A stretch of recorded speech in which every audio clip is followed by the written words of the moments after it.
안녕하십니까, 공간성형외과 함기원 원장입니다. 흔히 말하는 중국 성형, 중국에서 사실 유행하는 성형술에 대한 생각들도 많으신 것 같고, 또는 이런 걸 좀 원한다 라고 단도직입적으로 저한테 표현하시는 분들도 생겨나고 있는 것 같아요. 그래서 과연 이제 한국의 어떤 트렌드와 다른 중국 성형수술의 어떤 트렌드, 다양한 어떤 시술이나 수술의 결과 또는 그거에 대한 효과, 부작용이나 다른 어떤 저희가 좀 주의해야 될 점은 없는지, 이런 점에 대해서 저의 솔직한 그리고 의학적인 의견을 좀 드려보고자 합니다.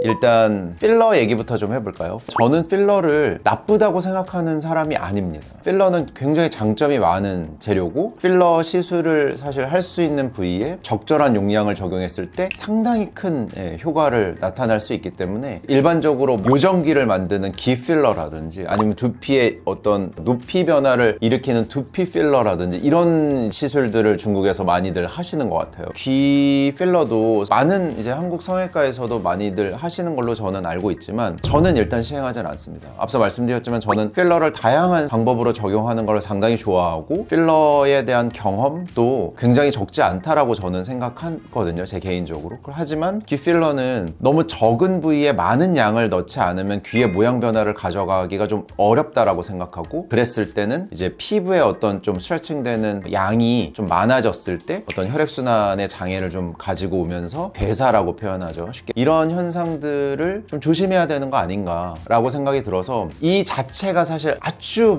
위험한 수술이고 절대 하면 안 되는 시술이고 그렇게 생각하지는 않아요. 다만 양을 너무 적게 하면 모양 변화를 가져가기가 좀 어렵고, 양을 많이 가져갔을 땐 오히려 그거와 관련된 문제가 좀 생길 가능성이 있지 않겠나 라고 생각하기 때문에, 되도록이면 저는 조금 피하려고 하는 시술인 것 같습니다. 그리고 이제 두피 필러는 사실 두피 필러를 받고 저한테 직접 사실 이런 문의를 하신 적이 한 번도 없어서 제가 이런 촉감이나 이런 것들에 대해서의 경험이 없거든요. 그런데 중국의 어떤 인플루언서 분께서 두피 내에 50cc 가량의 이제 필러를 맞았다, 그래서 이제 볼륨이 업돼서 자기는 얼굴의 어떤 형태가 많이 좀 개선이 됐다, 이런 얘기를 하시고, 만져보면 이렇게 뭔가 두피가 말랑거릴 정도의 양이 들어가 있다고 하시거든요. 근데 두피 필러 자체는 사실 저는 위험한 시술이라고 생각하지는 않는데, 양을 너무 이제 한 부위에 많이 가져갔을 땐 아까도 말씀드렸지만 피부가 좀 스트레칭 되면서 혈액순환에 문제가 생길 수 있고, 그렇게 되면 괴사도 괴사지만 두피에 이제 혈액순환이 아무래도 좀 줄어들게 되니까 탈모라든지 혈액순환과 관련된 문제가 충분히 발생할 수 있는 거 아닌가, 이런 생각이 좀 들어서 되도록이면 좀 피해야 되는 시술이라고 저는 생각하고, 한다면 좀 적은 양을 적용하는 게 좋지 않을까, 이렇게 생각합니다. 사방트임은 제가 왜 알게 됐냐면, 이제 사진을 가지고 오세요. 이렇게 이제 할 수 있겠냐라고 저한테 아예 문의를 주시는 분들도 계셔서. 근데 일단 결론적으로요, 그 사방트임의 어떤 정도나 그 양이나 좀 적절성을 잘 저희가 좀 따져볼 필요가 있는데, 사방트임이 꼭 나쁜 이제 명명법은 아니다, 전 이렇게 생각하지만, 그 이제 예시 사진 같은 걸 좀 보면 좀 과하거든요. 일단 과하다는 게 보기에 인상적으로 과하고 너무 화려하다, 물론 그것도 맞는 말인데, 일단 뒤밑트임을 시행한 사진들을 보면 이 아래에 있는 아이리드가요, 너무 아래쪽으로 좀 내려와서 까반동자의 아래쪽에 흰자가 다 보이는 거예요. 그러니까 원래는 양쪽에 배관이 보여야 되는데 아래쪽에 배관을 이제 노출시키니까 너무 당연히 이제 3배관이 되죠. 인상이 너무 화려해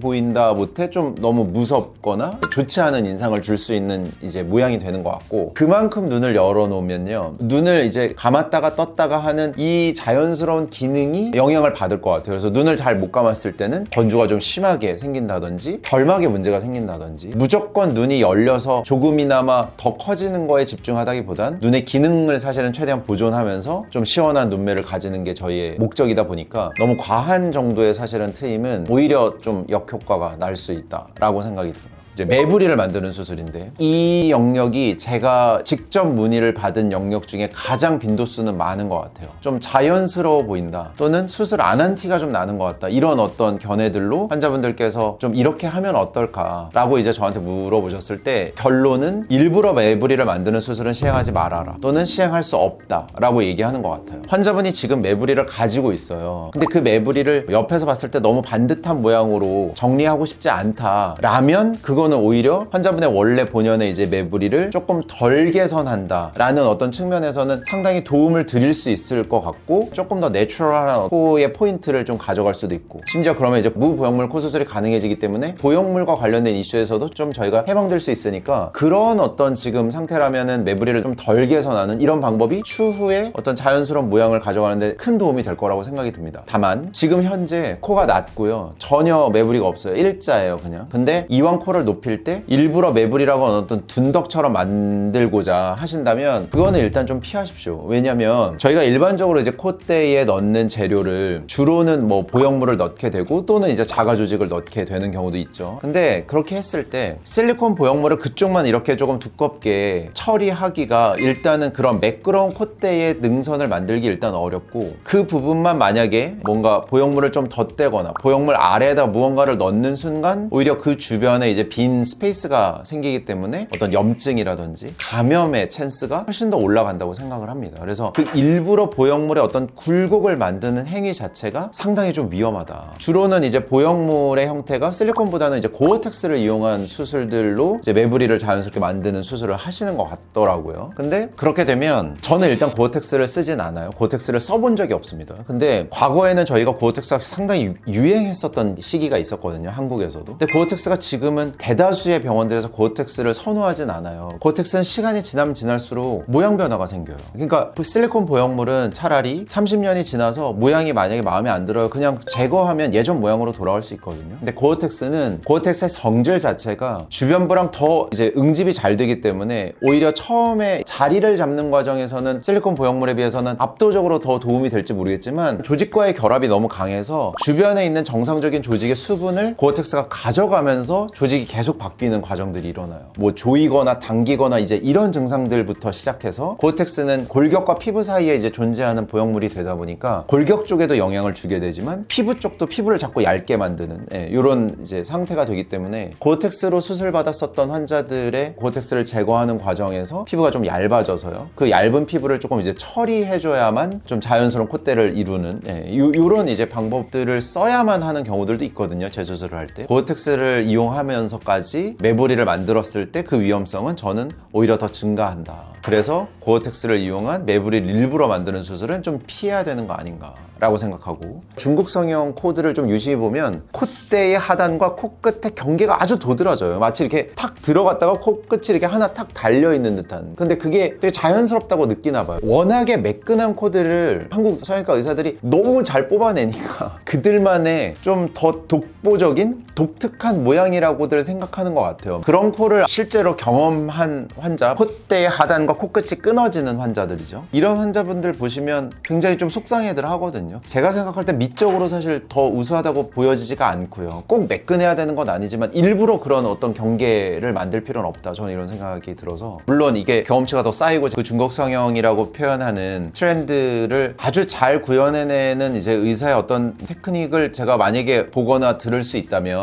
그러면 좀 달라질 수도 있을 것 같아요, 인식이. 근데 지금 제가 이제 간접적으로 접한 어떤 정보나 모양만 봤을 때는 좀 위험할 수 있겠다, 장기적으로 봤을 때. 그리고 이건 조금 다른 얘기일 것 같은데요, 한국에 있는 모든 병원, 성형외과뿐만 아니고요, 모든 병원은 의사가 주인이죠. 환자분한테 뭔가를 하는 사람이 주인이에요. 물론 거기에는 뭐 봉지기 선생님도 계시지만 다 그분들도 언젠간 주인이 되실 분들이라서 상당히 큰 주인의식을 가지고 일하시기 때문에 저는 다 같은 주인이라고 생각하는 사람이거든요. 제가 중국 출장을 예전에 많이 다녔습니다만, 중국은 의료법상 의사가 꼭 주인이 아니어도 돼요. 의사가 주인인 병원을 저는 한 번도 경험한 적이 없는 것 같아요. 사업하시는 분들이 병원을 차리고 거기에 이제 직원으로 이제 의사를 채용하는 시스템이거든요. 그래서 뭐 꼭 그렇다라고 사실 단정 지을 수는 없지만 조금 더 환자를 책임지는, 그러니까 그 의사는 사실 그 병원을 떠나도 사실 그만인데, 보통 저 같은 병원은 그렇지가 않잖아요. 후에 뭐 부작용이라든지 문제가 생길 확률에 대해서 조금 더 안고 그런 부분까지도 사실은 케어를 가능케 하는 수술을 좀 접근하고자 하는 병원이 한국 스타일일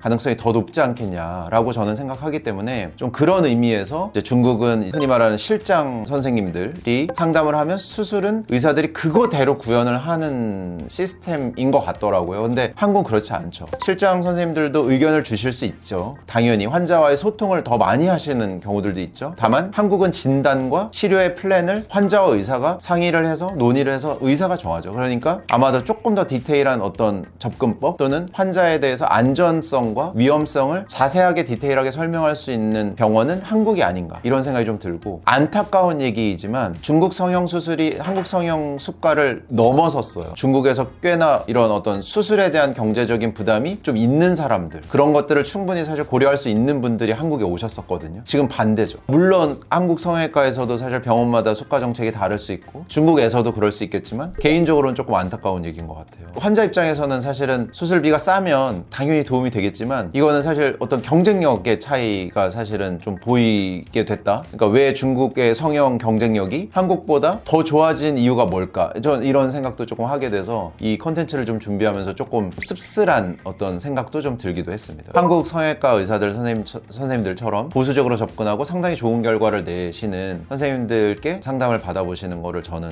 당연히 권유드리고 싶습니다. 의학적으로 가능하다 아니다는 많은 사실 내용이 내포되어 있기 때문에 그거를 딱 잘라서 yes or no로 대답하기는 좀 어려울 것 같은데, 근데 일반적으로 제가 지금 경험하고 있는 중국 성형 중에 상당히 위험한 부분들이 많다, 그리고 피해야 될 재료들을 많이 이제 선택지로 가져가는 수술들이 많아진 것 같다. 단기간의 결과가 되게 화려하고 뭔가 시각적으로 봤을 때는 전후 차이가 드라마틱하게 벌어지는 것처럼 보여지지만 실질적으로는 장기간의 사실은 결과를 저희가 봐야 되거든요. 그래서 좀 지켜야 할 어떤 구조들을 다 파괴하면서 생기는 문제들에 대해서도 좀 오랫동안 결과를 좀 지켜볼 필요가 있지 않겠냐라는 취지에서 중국에서 시행하는 성형수술이 다 문제다는 아닌데, 일반적으로 이제 SNS에 조금 자극적인 어떤 영상이나 사진 형태로 올라오는 그런 수술 방법들이 좀 피해야 될 방법들도 꽤나 많은 게 사실이라서 오늘은 제가 그런 부분에 대한 저의 솔직한 의견을 한번 좀 담아보는 시간 가졌습니다. 도움이 되셨길 바랍니다. 감사합니다.